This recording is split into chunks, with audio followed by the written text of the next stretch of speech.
Party management system, এটা আমরা অনেকেই শুনেছি।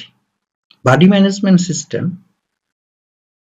হলো বন্ধু হিসাবে পেশাগত জীবনে বা কোনো প্রতিষ্ঠানে বাডি ম্যানেজমেন্ট সিস্টেমটা হলো যে নতুন কেউ যদি আসে তাকে তার সাহায্যের দরকার হয়।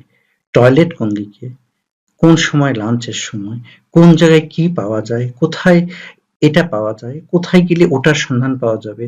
এভাবে বিভিন্ন কাজে আরেকজনকে, একজন নতুন এমপ্লয়ির সাথে আরেকজনকে যদি ট্যাগ করে রাখা যায় তাহলে ফলাফলটা ভালো আসে, সাহায্য সহযোগিতা পাওয়াতে এমপ্লয়ি রিটেনশনটা বাড়ে।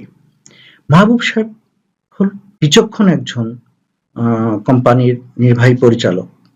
উনি তার প্রতিষ্ঠানে, অনেক প্রতিষ্ঠান শুধুমাত্র কাগজে কলমে বলে, বাট তার প্রতিষ্ঠানে উনি বাডি ম্যানেজমেন্টটাকে সবার আগে প্রাধান্য দিয়েছেন। আর তার যে যোদ্ধা বাহিনী বা সহযোদ্ধা যারা ছিল তারা এটাকে কার্যকর বা সাস্টেন করার জন্য, হ্যাঁ আমি বলছি মামুন, মনিন, নূর বা বোরহানের কথা। এরা মাহবুব সাহেব এই পলিসিটা নাজমুল সাহেবকে দিয়ে তৈরি করে দিয়েছেন। কিন্তু এই পলিসি টিকবে কি টিকবে না, পলিসির সাথে তার এসওপিটা আছে, এসওপির সাথে চেকলিস্টও আছে। কিন্তু যত ডকুমেন্ট যাই থাকুক, কিন্তু সহযোদ্ধাদের মন থেকে যদি সেটা তারা অ্যাকসেপ্ট না করে তাহলে কোনো কিছুতেই কাজ হবে না। সুতরাং মনটা আগে দরকার। এটা বোরহান, নূর, মামুন এবং ইয়ে করেছে।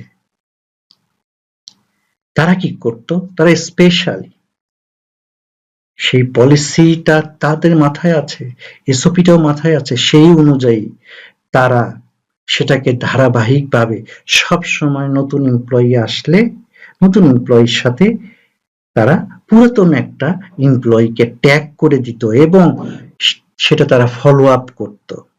এই ফলো আপের রেজাল্টটা কি, কেউ যদি কোনো খারাপ এমপ্লয়ি কোনোভাবে যদি নির্বাচিত হয়ে থাকে তাকে আইডেন্টিফাইও করা যেত।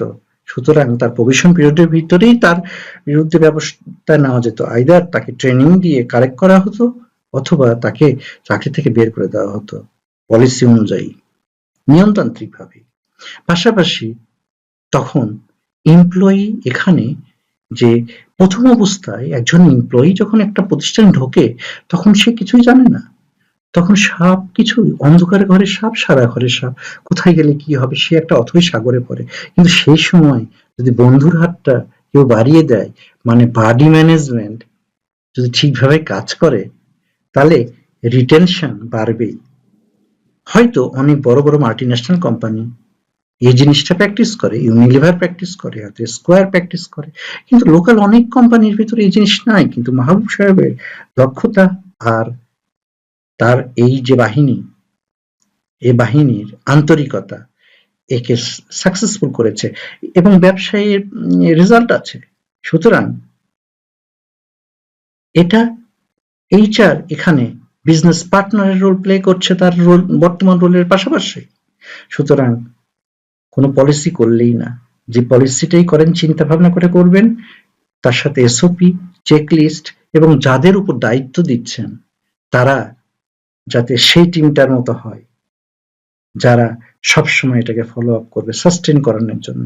অনেক কিছু ডেভেলপ করা সম্ভব, কিন্তু সাস্টেন যদি করাতে না পারেন তাহলে সে ডেভেলপমেন্টের পিছনে সময় নষ্ট করে কোনো লাভ নেই। সুতরাং মনস্থির করুন সে টিম আছে কিনা, বা সে টিম না থাকলেও সে টিম তৈরি করার ভিতর মতো পসিবিলিটি কাদের দ্বারা সম্ভব, কারা আছে, যাহা আছে সেটাকে দিয়েই একটি ভালো জিনিস আপনি তৈরি করতে পারেন যেটা একটু ভ্যালু অ্যাড করবে বিজনেসে।